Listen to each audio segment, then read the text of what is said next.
पवन तनय संकट हरन मंगल मूर्ति रूप राम लसन सीता सहित हृदय बसो सुरभूप विनयन मानत जल जड़ गए 3 दिन बीती बोले राम सकोप तव भय बिनु होय न प्रीते। इधर 3 दिन बीत गए किंतु जड़ समुद्र विनय नहीं मानता।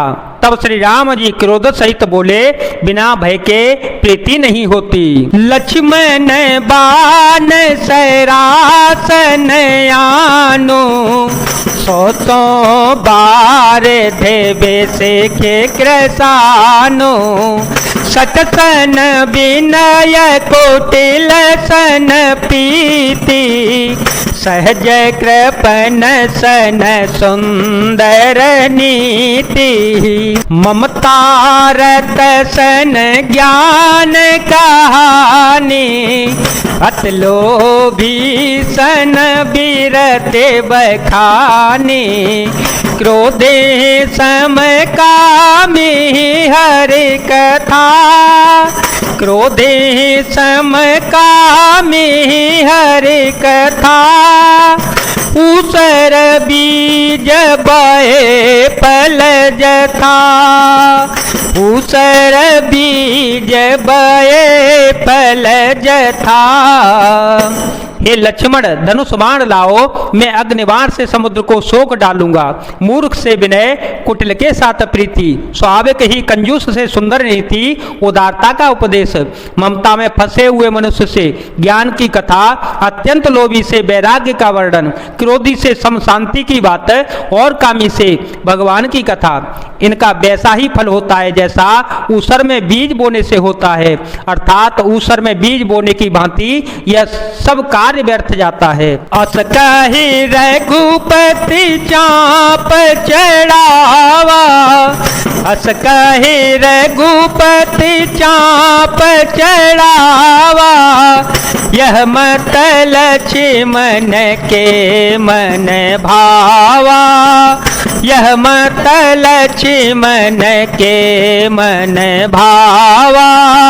संधाने ओ प्रभु बिसिक कराला उठे उदर अंतर ज्वाला मकर और गजस गनय कुलाने मकर और गजस गनय कुलाने जरत जंतु जल निधि जव जाने कनक थार भरे मन गण नाना विप्र रूप आय तजे माना।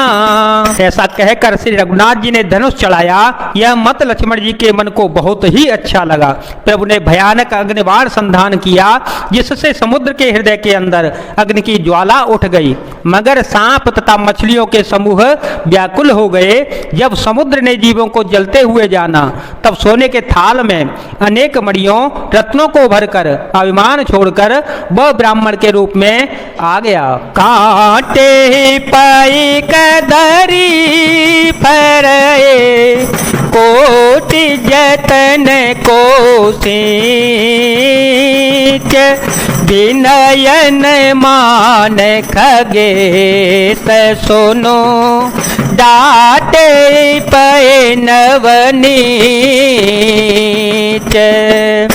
कागभूषण जी कहते हैं, हे गरुड़ जी सुनिए, चाहे कोई करोड़ों उपाय करके सींचे पर केला तो काटने पर ही फलता है।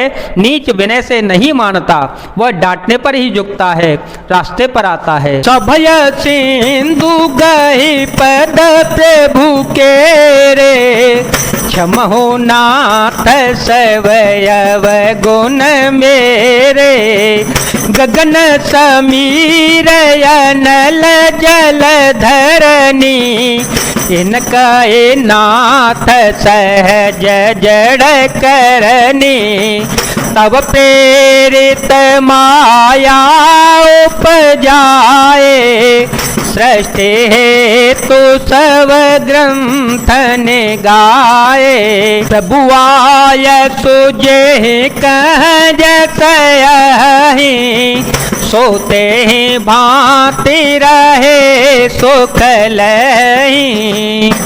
समुद्र ने भयभीत होकर प्रभु के चरण पकड़कर कहा, हे नाथ मेरे सब अवगुण दोष क्षमा कीजिएगा। हे नाथ आकाश वायु अग्नि जल और पृथ्वी इन सबकी करनी सो आप से ही जड़ है। आपकी प्रेरणा से माया ने इन्हें सृष्टि के लिए उत्पन्न किया है। सब ग्रंथों ने यही गाया है।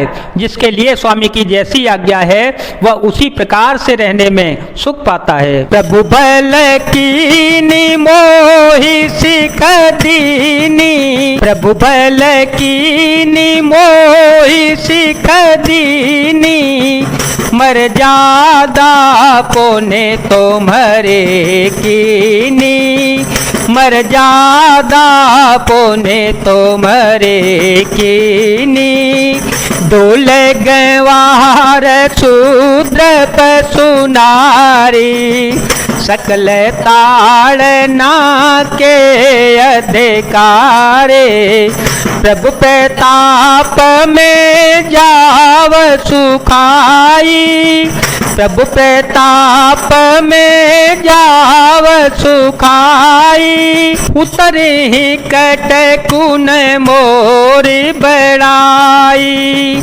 प्रभु अज्ञा पेल श्रुति गाई, करो सो बेगी जो तुम ही सोहाई।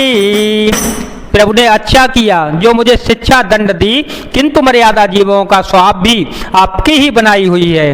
डोल गंवार शूद्र पशु और स्त्री ये सब शिक्षा के अधिकारी हैं। प्रभु के प्रताप से मैं सूख जाऊंगा और सेना पार उतर जाएगी, इसमें मेरी बड़ाई नहीं है, मेरी मर्यादा नहीं रहेगी। तथापि प्रभु की आज्ञा अपेल है, अर्थात आपकी आज्ञा का उल्लंघन नहीं हो सकता, ऐसा वेद गाते हैं। अब आपको जो अच्छा लगे मैं तुरंत वही करूंगा। सुनत विनीत वचन अते, कह कृपाल मुस्काए,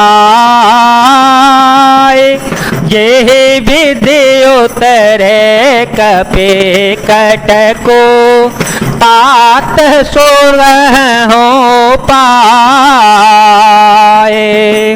समुद्र के अत्यंत विनीत वचन सुनकर कृपालु श्री राम जी ने मुस्कुराकर कहा, हे तात जिस प्रकार वानरों की सेना पार उतर जावे वही उपाय बतलाओ। नाथ नील नल कपि दो भाई, लड़काए रे से आशीष पाई, तिनके परस किए गिरि भारे, करे हैं जल दे प्रताप तुम्हारे, मैं पुण्य और धरे प्रभु प्रभुताई, करे हो बल अनुमान सहाई, विधिनाथ पयो भी बधाई, जय सो जसु लोक ते हो गाये।